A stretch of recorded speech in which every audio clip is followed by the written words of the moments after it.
Les 5 femmes les plus riches du monde. Bien qu'aucune femme ne figure parmi les 10 personnes les plus riches du monde, il est indéniable que certaines d'entre elles ont amassé des fortunes colossales. Le nombre de milliardaires féminines ne cesse d'augmenter, et ces femmes influentes prospèrent dans divers secteurs, notamment la mode et la vente au détail, l'alimentation et les boissons, ainsi que l'immobilier. Aujourd'hui, explorons les 5 femmes les plus riches du monde. Mais avant de commencer, n'oubliez pas de vous abonner à notre chaîne et d'activer la cloche de notification afin de ne manquer aucune de nos nouvelles vidéos. Numéro 0, 5. Myriam Adelson, 37 milliards de dollars. Myriam Adelson est la veuve de Sheldon Adelson, ancien PDG et président de Las Vegas Sands, une entreprise de casino. Sheldon Adelson est décédé à l'âge de 87 ans en janvier 2021. Aujourd'hui, Myriam Adelson détient plus de la moitié de l'empire du jeu d'une valeur estimée à 48 milliards de dollars, comprenant des casinos à Las Vegas, Singapour et Macao. Grande donatrice du Parti républicain américain, Myriam et son défunt mari ont versé environ 180 millions de dollars aux campagnes républicaines et au comité d'action politique en 2020. Née en Israël, elle est médecin spécialisée dans le traitement des addictions. Avec son mari, elle a fondé la Sheldon G. Adelson Research Clinic à Las Vegas, un centre spécialisé dans le traitement des troubles liés à l'usage d'opioïdes. Grâce à son héritage, sa fortune a grimpé à 38,2 milliards de dollars, ce qui fait d'elle la femme la plus riche d'Israël et la 36e personne la plus riche du monde. Elle a ainsi dépassé le magnate israélo-russe Roman Abramovich, propriétaire du club de football Chelsea, qui est devenu citoyen israélien il y a quelques années. Toutefois, Abramovich a également connu une année fructueuse, augmentant sa fortune de 4,2 milliards de dollars pour atteindre 14,5 milliards de dollars. Numéro 4. Julia Koch, 46,4 milliards de dollars. Julia Koch et ses 3 enfants ont hérité d'une participation de 42%. Dans Koch Industries, après le décès de son mari, David Koch, en août 2019 à l'âge de 79 ans. Née en Iowa, Julia s'est installée à New York dans les années 1980 et a travaillé comme assistante du créateur de mode Adolfo, habillant des personnalités de premier plan, dont la première dame, Nancy Reagan. Elle a rencontré David Koch lors d'un rendez-vous arrangé en 1991. 6 mois plus tard, ils se sont revus par hasard, ont commencé à se fréquenter et se sont mariés en 1996. Ensemble, ils ont fait d'importants dons à la recherche médicale, notamment 10 millions de dollars au Mount Sinai Medical Center et 10 millions de dollars au Stanford Children's Hospital pour la recherche sur les allergies alimentaires. À la mort de son mari, Julia a hérité d'une fortune estimée à 53,5 milliards de dollars, faisant de David Koch le 7e Américain le plus riche, à égalité avec son frère Charles Koch, selon le classement Forbes 400. En plus de son empire industriel, David Koch possédait au moins 143 millions de dollars en actifs immobiliers, incluant des propriétés à New York, dans les Hamptons, à Aspen et en Floride. Toutefois, l'avenir de ces propriétés après son décès reste incertain.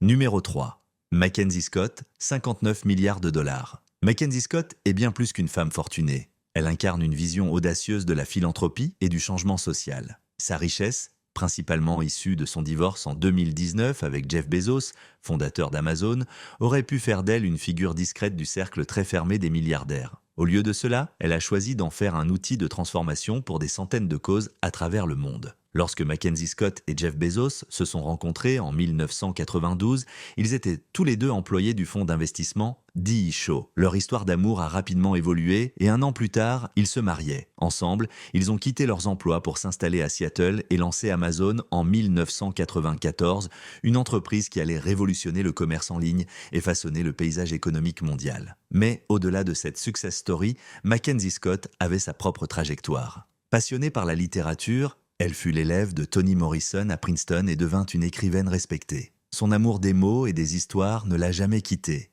même lorsqu'elle se retrouva sous le feu des projecteurs en tant que femme la plus riche du monde après son divorce. Dans le cadre de leur séparation, Jeff Bezos lui a cédé 25% de sa participation dans Amazon, soit 4% des parts totales de l'entreprise, propulsant instantanément sa fortune à des sommets vertigineux. Mais au lieu d'accumuler discrètement ses milliards, elle a pris une décision radicale, redistribuer une part massive de sa richesse à des causes qu'elle juge essentielles. Pendant la pandémie de Covid-19, elle a fait don de 5,8 milliards de dollars à 500 organisations à but non lucratif à travers les États-Unis, venant en aide aux communautés les plus touchées par la crise.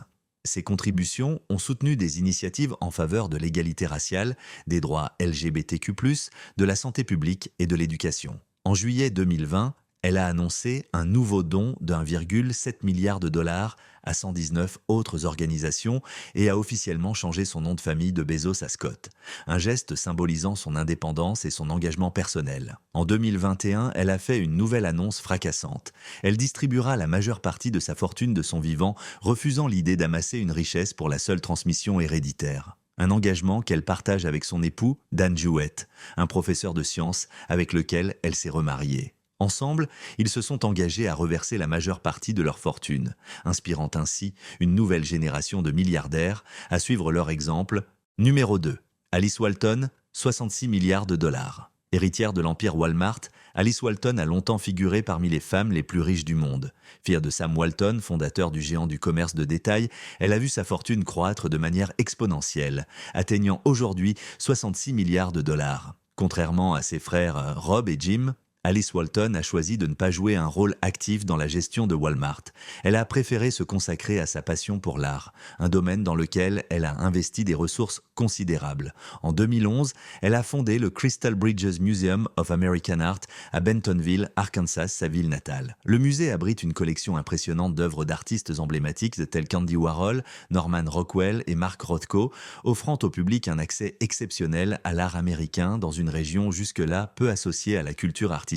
Mais Alice Walton ne s'est pas arrêtée à l'art. En janvier 2020, elle a pris position contre les défaillances du système de santé américain et a annoncé son projet d'ouverture d'un institut de santé intégrative à Bentonville. Son ambition ? Offrir des soins holistiques et accessibles en intégrant des approches médicales alternatives pour améliorer la qualité de vie des patients. Née le 7 octobre 1949 à Newport, Arkansas, Alice Walton a grandi à Bentonville aux côtés de ses 3 frères. Diplômée de la Trinity University de San Antonio en économie et finance, elle a d'abord suivi une carrière dans le monde financier avant de se consacrer à ses passions. En 1988, elle a fondé Lama Company, une banque d'investissement où elle a occupé les postes de présidente et de directrice générale. Elle a également joué un rôle clé dans le développement de l'aéroport régional du nord-ouest de l'Arkansas, dont le terminal porte aujourd'hui son nom, en hommage à son engagement pour le développement économique de la région. Malgré son immense richesse, Alice Walton mène une vie relativement discrète,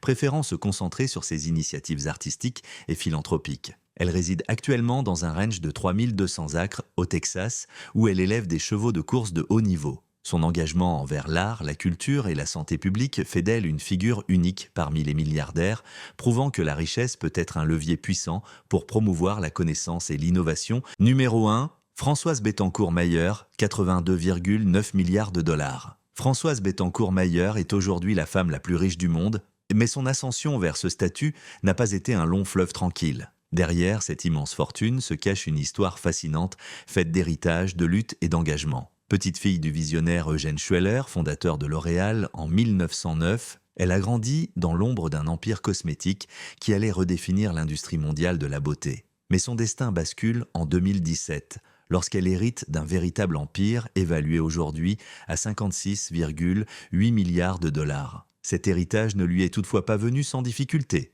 Une bataille judiciaire des plus intenses l'a opposée à une amie proche de sa mère, Liliane Bettencourt, soulevant de vives polémiques sur la gestion de la fortune familiale. Contrairement à de nombreux milliardaires, Françoise Bettencourt-Mayer a su garder un profil discret, préférant mettre son intelligence et sa passion au service de ses engagements. Auteure accomplie, elle se consacre à l'écriture et aux études théologiques, tout en siégeant au conseil d'administration de L'Oréal depuis 1997. Avec sa famille, elle détient près de 33% des parts de l'entreprise, faisant d'elle une figure incontournable du groupe. En tant que présidente de la holding familiale, elle veille à la préservation et à la croissance de l'empire bâti par son grand-père. En 2017, la disparition de sa mère, Liliane Bettencourt, à l'âge de 94 ans, marque un tournant décisif dans sa vie. Elle devient alors l'héritière officielle de L'Oréal et prend la tête de la Fondation familiale, un organisme dédié à la promotion des sciences et des arts en France. Son engagement philanthropique s'illustre notamment en 2019, après l'incendie tragique de la cathédrale Notre-Dame de Paris. Avec L'Oréal, sa famille s'engage à verser 226 millions de dollars pour sa reconstruction, affirmant ainsi sa volonté de préserver le patrimoine culturel français. Aujourd'hui, les produits L'Oréal sont omniprésents dans les plus grandes enseignes internationales, de Target à Walgreens en passant par Ulta. Depuis plus d'un siècle, la marque s'impose comme le leader mondial des cosmétiques, incarnant l'innovation et l'excellence dans le domaine de la beauté. Mais la richesse de Françoise Bettencourt-Meyers ne repose pas uniquement sur son héritage. Elle a dû faire face à l'une des affaires judiciaires les plus médiatisées de France. Un conflit l'a opposée à François-Marie Bagné, un homme accusé d'avoir abusé de la confiance de sa mère, Liliane Bettencourt, pour tenter de mettre la main sur une partie de sa fortune. Après des années de procédures et de révélations sulfureuses, un accord est finalement trouvé hors tribunal permettant à la famille Bettencourt-Mayer de conserver son contrôle sur L'Oréal. Aujourd'hui, avec une fortune estimée à 82,9 milliards de dollars, Françoise Bettencourt-Mayer est la 12e personne la plus riche du monde. Un montant astronomique qui pourrait lui permettre d'acquérir des villas dans chaque État des États-Unis, une île paradisiaque ou même un petit pays. Pourtant, son mode de vie reste relativement sobre, loin des extravagances de certains milliardaires. Malgré cette ascension fulgurante, le monde de la finance demeure largement dominé par les hommes et l'écart de richesse entre les sexes reste significatif. Si les femmes sont de plus en plus nombreuses à figurer parmi les grandes fortunes mondiales, les premières places du classement sont encore occupées par des milliardaires masculins. Si vous avez aimé cette vidéo, n'oubliez pas de vous abonner à notre chaîne pour découvrir d'autres histoires fascinantes sur les fortunes les plus incroyables de la planète. Merci pour votre fidélité et à très bientôt pour un nouveau contenu captivant.